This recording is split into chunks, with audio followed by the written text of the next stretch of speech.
clues, and a new appreciation for the Asari. Her technique for accessing my vision was unexpected, but not at all unpleasant. Kaidan was a little concerned about the connection I shared with Liara.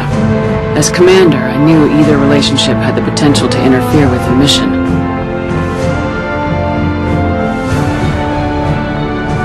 I told Kaidan I wasn't interested in Liara.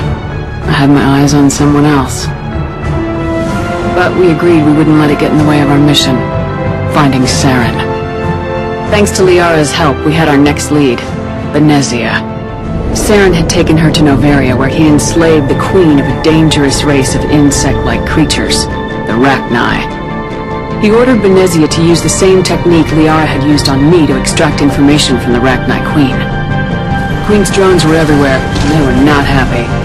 We had to fight through hundreds of them to get to Benezia. By the time we arrived, Saren was gone, with the information. I tried to reason with Benezia, but Saren had indoctrinated her.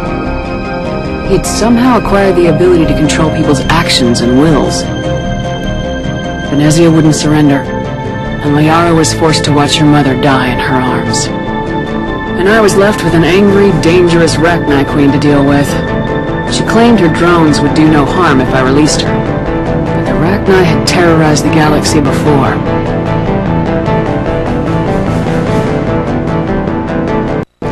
I couldn't do it.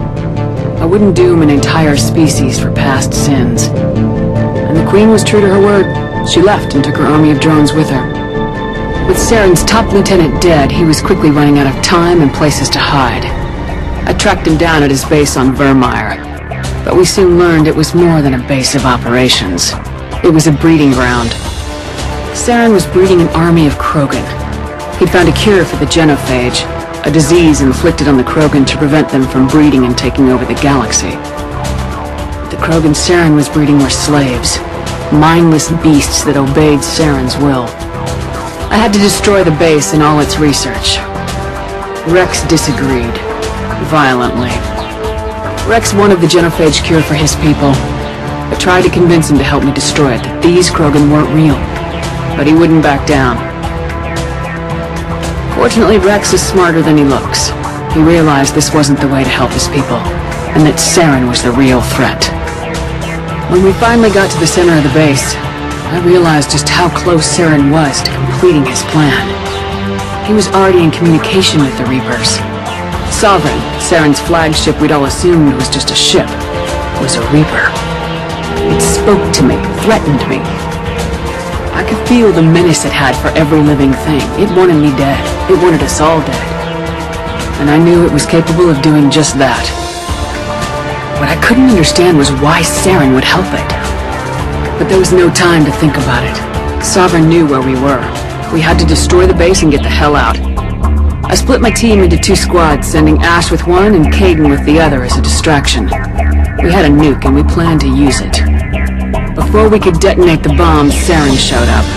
We fought. I stalled him to make time for my team. And in talking to him, I realized the truth. It wasn't Saren who was indoctrinating everyone. It was Sovereign, the Reaper. And Saren was in deeper than all of them. He tried to convince me he was still in control. Said he'd found a way to reduce the Reaper's influence, but he was kidding himself. Or believing the lies Sovereign was telling him. Before I could convince him to stop, he ran, leaving me just seconds to extract my squad mates. I tried, but I wasn't fast enough. I could only save one of them. Ash was a good friend, and a great soldier. But I had to choose, and I chose Kaidan. That was the last time Saren would slip away from me. I knew then, the next time we met, one of us would die. With my team mostly intact, we chased Saren and his army to Ilos, a long-lost planet that had once belonged to the Protheans. As we prepared for what we knew would be a desperate fight, I spoke to my crew. We were just one ship, against Saren's growing army. I assured them all that despite the odds, we could defeat him. But Kaidan saw through my words. He knew I was hurting after Ash's death. He could sense my doubts. We both knew this mission could be our last. Until that moment, we put our feelings aside for the sake of the mission. But why wait? We gave in to each other. And it was perfect. While it lasted. We arrived on Ilos close behind Saren. Once on the planet, we discovered a Prothean databank that helped me put the final pieces of my vision together. The Reapers had come 50,000 years ago, and every 50,000 years before that, each time purging the galaxy of life. The Protheans had fought and died like every species before them, but a few survived long enough to leave a parting gift. The Protheans had discovered that the Citadel was the key to controlling the mass relays.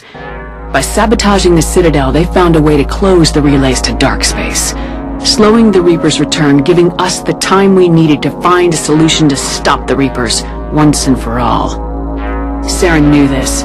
He was leading his army to take control of the Citadel and re-establish the relays to dark space, bringing the waiting Reapers here to destroy us all. We followed him to the Citadel. It was intact, but heavily damaged. He'd caught the Council fleets by surprise, and they were only now regrouping. And with Sovereign as his flagship, there was little hope that the fleets could counterattack with enough strength to take back the Citadel. But Saren was done running, and I was done chasing him. As the Alliance and Council fleets battled Saren's army outside the Citadel, I cornered the Turian bastard in the Citadel tower and confronted him. He died believing that the Reapers would save him. As I fought to regain control of the Citadel, the Council's flagship, the Destiny Ascension, fell under attack.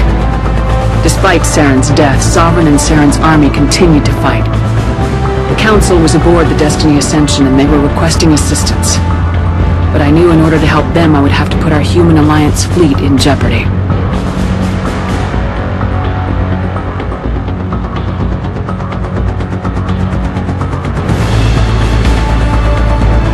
The Council could be replaced. The fleets were needed here and now if we were going to defeat Sovereign. Even with the Citadel back in my control, Saren defeated and the Normandy leading the combined galactic fleet.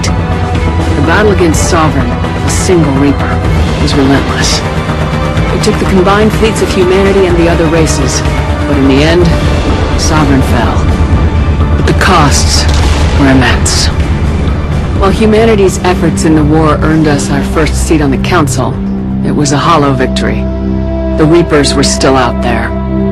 I knew the fight was far from over, but as the one who'd led the fight against Saren, I was given new responsibilities. The choice of humanity's first counselor was left to me to decide.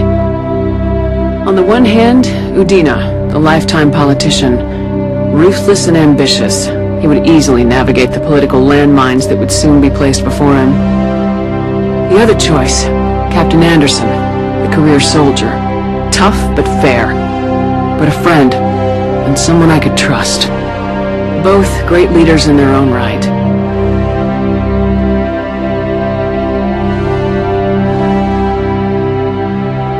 I didn't much like Udina, but sometimes you need a pit bull on your side. Someone willing to be the bad guy, for the sake of the greater good. The war was over. The threat had passed. In time, the Council would rebuild itself. The Citadel could be repaired. Even the pain of lost friends would fade. But none of that mattered if the Reapers were still out there. And if they were all as powerful as Sovereign, we had to find a way to stop them. I had to find a way. I gathered my crew, took my ship, and went in search of answers. Officially, the Council would only say I was assigned cleanup duty, routing out any remnants of Saren's army. Just another routine mission.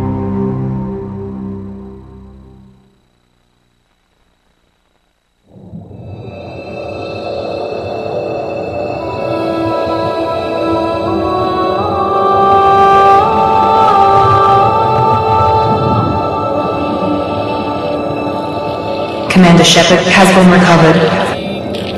The Lazarus Project will proceed as planned.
Shepard.